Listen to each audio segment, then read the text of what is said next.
Hi everyone, how's it going? Welcome back to the channel. So I'm back again relatively quickly, this time with a long-awaited collection update, which will be one of several, because recently I got quite a few items, just in several phases, but I'm going to break them up into several videos so they're not too long, and also because they belong to different categories, like there's some extreme stuff and also some mainstream stuff, so I thought, separate them into categories, which is more convenient for people in general. So speaking of which, in today's collection update, it's a relatively quick one, let's hope. But yeah, this is talking about mostly mainstream bands. So I know that's not for everyone, like mainstream metal bands. I know some of you just like only underground and extreme stuff. So I understand that's why I've actually made this separate. So, just sort of to divide the categories. But yeah, if you only like the underground and extreme stuff, you don't have to unsubscribe. You can just wait for the next video, because in the next couple of updates there will be a lot of extreme metal, like death metal and black metal and so on. Since returning recently, I've already had 2 people unsubscribe, so it's business as usual. But what I'm saying is, just because I show mainstream stuff today doesn't mean you have to unsubscribe. But anyway, all 3 albums that I'm talking about today are probably quite well known, but I really like all of them. So without further ado, we'll just get started. Alright, so excuse me, these were albums that I picked up in Bangkok recently. So starting off with Pantera with The Great Southern Trendkill. So you'll notice from a recent collection update, I never owned any original Pantera. Like I've listened to them for years and years, but never actually owned them in original format. But I recently bought Cowboys from Hell, and from the same shop I saw this one. And in my opinion, this is a really underrated Pantera album. Just in the sense that I know I've heard a lot of people say that they don't like it much, or they thought that it was disappointing in comparison to the 3 prior to this one, but I generally disagree. I really like this one. I know it was the one where it was considered a bit disjointed, because I think vocalist Phil was living separately from the other guys, so it was recorded in a haphazard fashion, and some people say that had an impact on the album, but I think it perhaps had an interesting impact, because I think this album is really cool. It's different, but that's the good thing about all the modern Pantera from Cowboys onwards.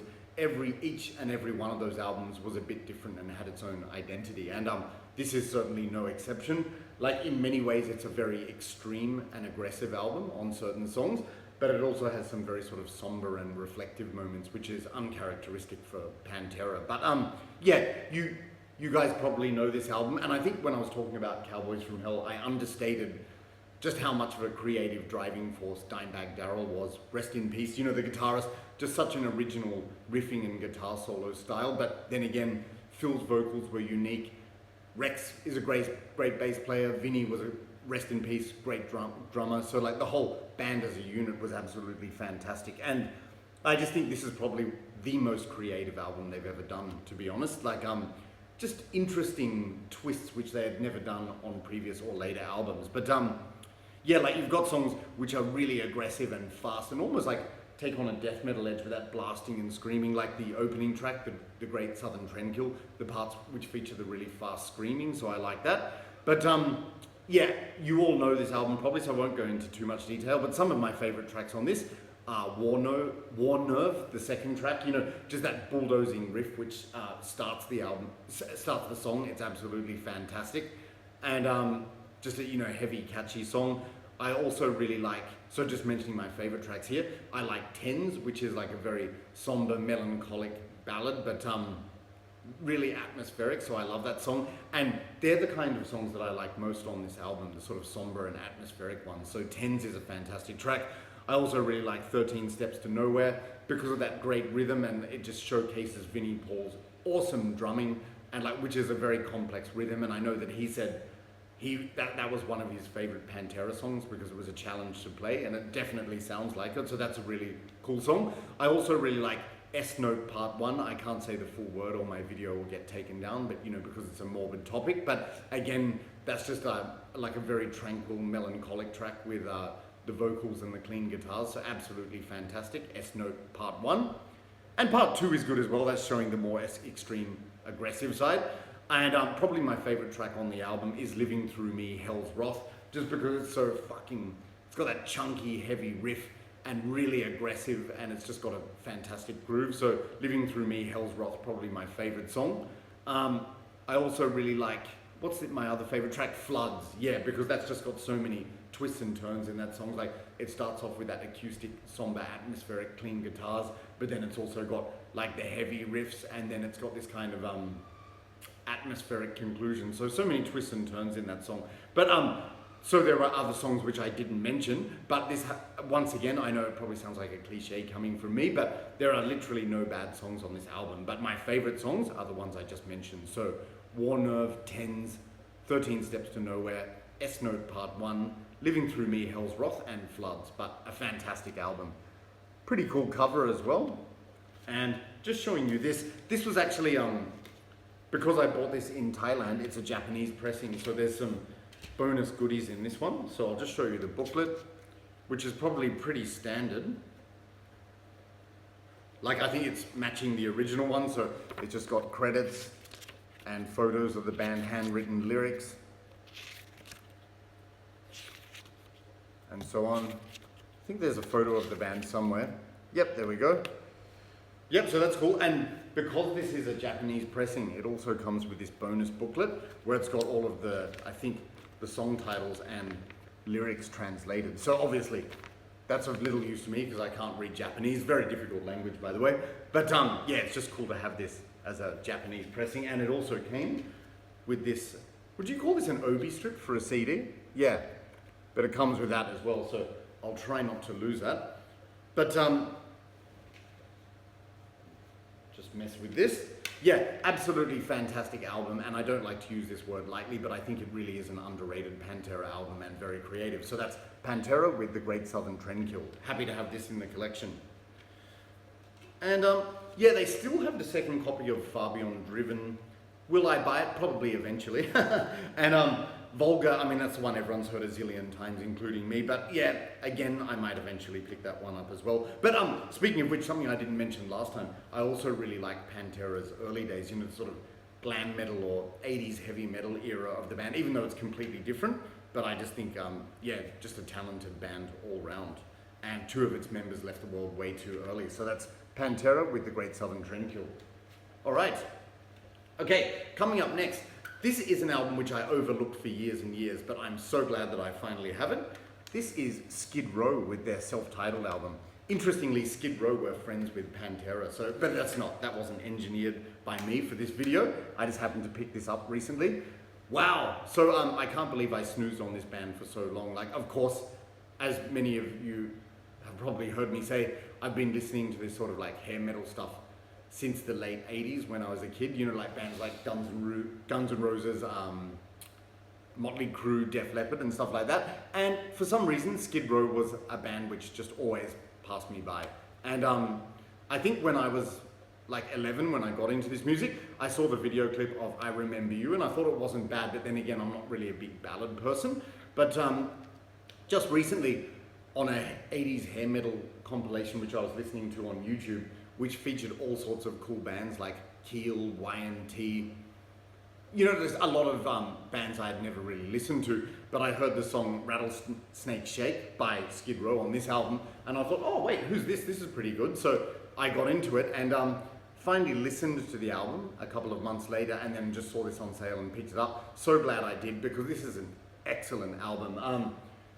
And it's funny because when I told some people, like friends and family, that I picked this album, they were like, really? You like Skid Row? And I was thinking, I don't know why there's the stigma attached to this band. It's actually really energetic hard rock hair metal, and I think they're a damn sight better than a lot of bands out there. That's not only due to vocalist Sebastian Bach, who has a fantastic voice, but like, especially in his prime on this album, but also like as musicians, they're just a very fast type band. That's what I get, that's the impression I get from this album. And they don't sound like cliched, cheesy hair metal. It's just like raunchy, sleazy hard rock, especially with the guitar sound and the vocals. So this is just an absolute banger, rocking album. And again, to follow up with my usual cliche, there's absolutely no bad songs once again.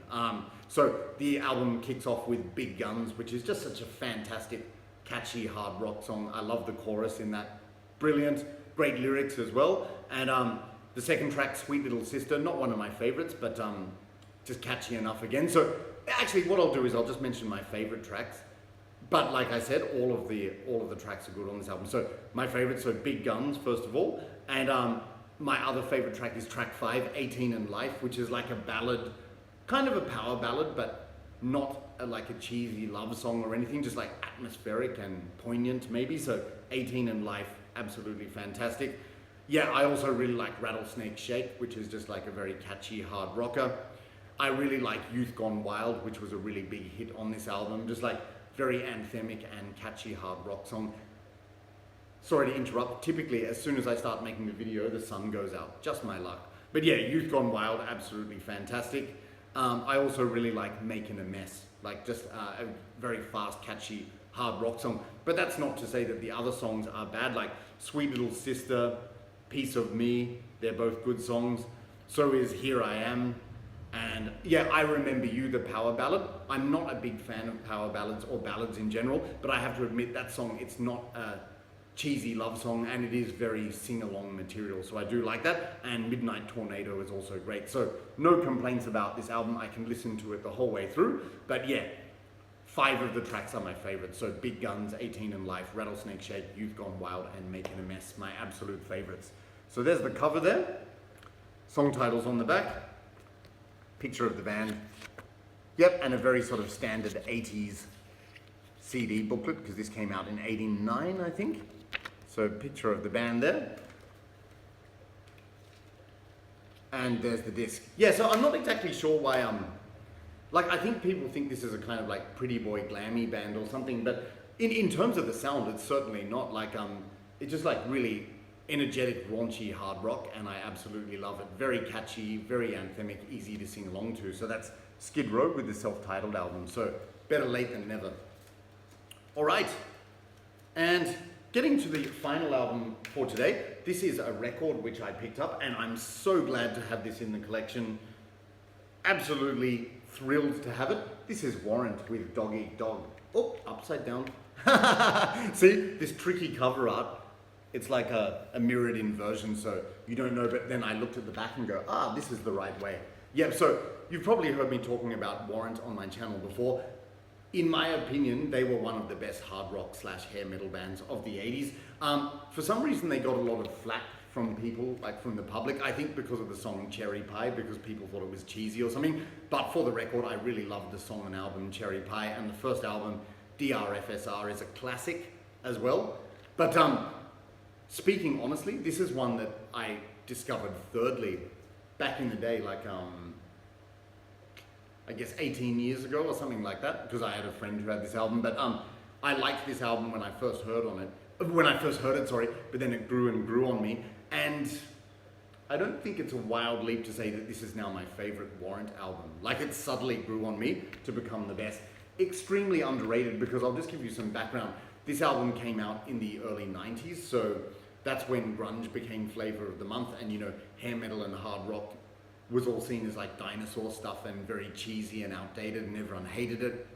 It was seen as uncool and unfashionable. But as I've said many times famously, fuck all that, because the music was absolutely fantastic, and this album is no exception. So when you listen to it, you can definitely tell that it's hair metal, glam metal, but it has a slightly more mature sound, like that early 90s sound. It just sounds, the production sounds a bit more modern, the songwriting's a bit more mature, like it's not all just cheeseball party anthems and, you know, like soppy love songs. It's not that, it's so much more. So like, it's got that glam hair metal sound, but the songwriting is just so good. I've heard some people say they were going for sort of like a Guns N' Roses sound, like from the Illusion era, and I can sort of get that, because this album does have some kind of like big grandiose piano ballads, but shock horror, even I'm saying this, even I find those songs great, because I just think Jamie Lane, I think he was the primary songwriter of the band, the vocalist.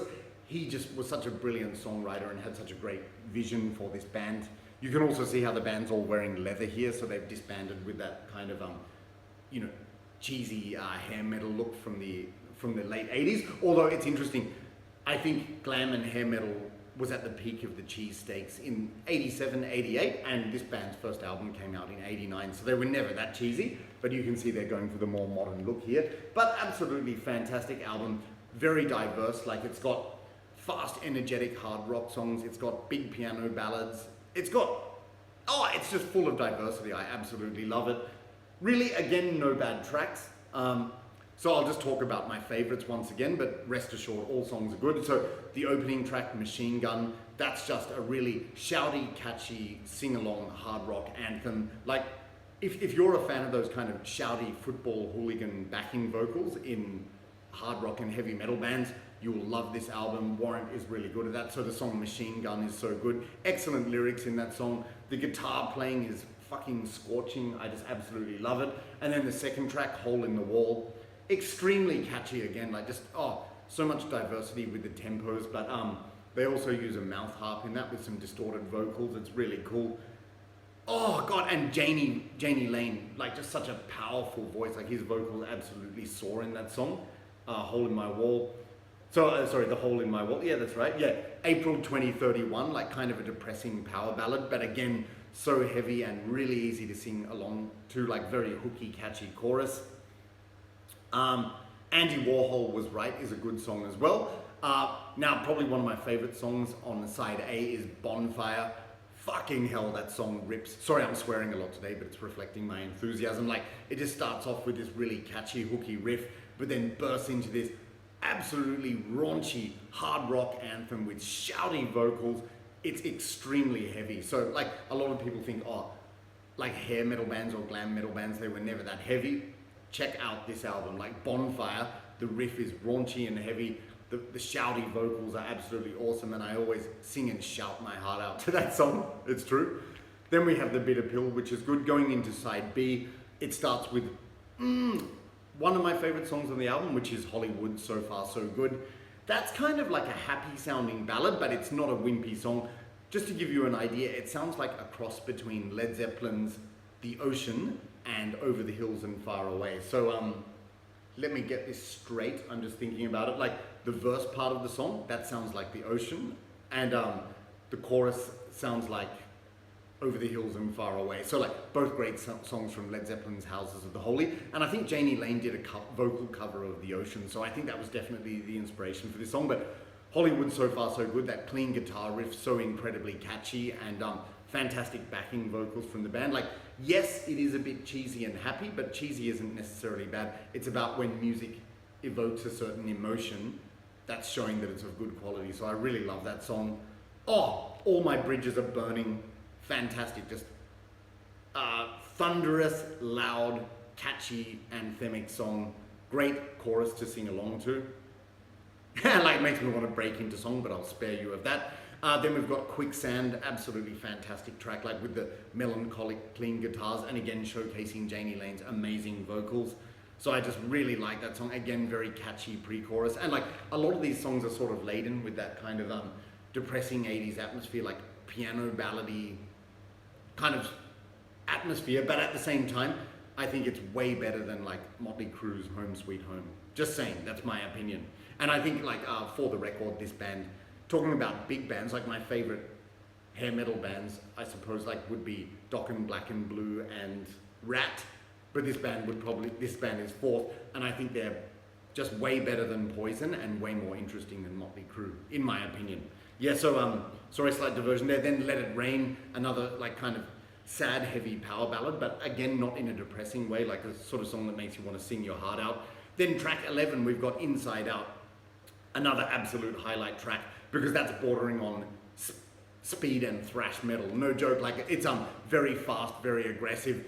Like the riffs are thrashy, and Janie Lane's vocals are really aggressive. There's also the shouting backing vocals, and again, the guitar solo in that is just blistering and scorching, and it has a speed metal quality of that song. So it's just showing you, just like Rat did with Body Talk, some of these bands, they could be fast and heavy, but they just wanted to be more diverse than that. Like, I don't think they ever wanted to make a full album consisting of songs just like Inside Out, but Inside Out is a great song, and I like the bit in it that goes chicka chicka chicka oi oi oi, like it just sounds awesome. And then at the end where he says Inside Out and Janie shouts, "This mic out of my fucking mouth," as the mic's being taken away, it just always makes me laugh, so that's really good. And then it concludes with the song Sad Teresa, which is kind of like a poignant ballad track. So like, it's funny, I said this album isn't really ballads, but it does have that kind of piano ballad quality in a lot of songs, but I just really like all of the songs. There's even some songs which sound slightly sad or depressing. I still like them all, but my absolute favorites, let's go through them, would be, like these are absolute top tier favorites, would be Machine Gun, Bonfire, Hollywood So Far So Good, Bridges Are Burning, Quicksand, and Inside Out. But also some other fantastic songs like The Hole in My Wall, April 2031, and so on. Yeah, the whole album is just a very enjoyable listen. So just showing you the artwork there, very early 90s. And picture of the band, like I said, going for that modern look, all in leather. And just show you the inside here. And it's funny, I saw this album like brand new on sale for ages at the shop in Bangkok, and then I noticed that the price was reduced by a further 15%. So I thought, come on, this is getting ridiculous. It would be rude not to buy it now. So just show you the plain black vinyl here. It's nice and fresh and shiny. Columbia Records labels there. And here's the insert, all of the lyrics, and then picture of the band here. So I think, 1, 2, 3.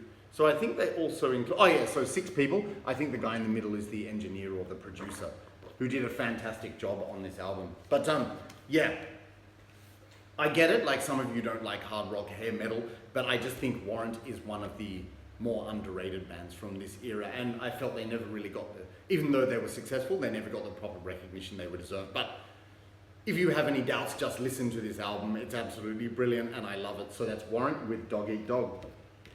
All right, guys, so that's it. Nice and quick one, relatively speaking, for me today. So hope you enjoyed the video. Like I said, I just wanted to put all the more mainstream releases in one video because I know some of you might not be interested in that. But in the backlog of other collection updates I've got coming, it's all extreme metal, like black metal, death metal, some thrash metal, I think. So yeah, if you like that. But just for the record, I absolutely love all of the albums I showed today, and I have no qualms or shame in admitting I like popular music. And that's gonna sound maybe try-hardy or something, but I know just some people, they're so narrow-minded. It's like, no, if it's not extreme, if it's not black metal, death metal, or grindcore, it's shit. I completely disagree with that. But anyway, hope you enjoyed the video. Got another contest entry coming up, and also more collection updates. I will then be busy for the next couple of weeks, but I'm gonna try and do at least 1 or 2 more videos this week, so we'll see how it goes. But in the meantime, I hope you continue to watch, and I'll catch you all later. See you, bye.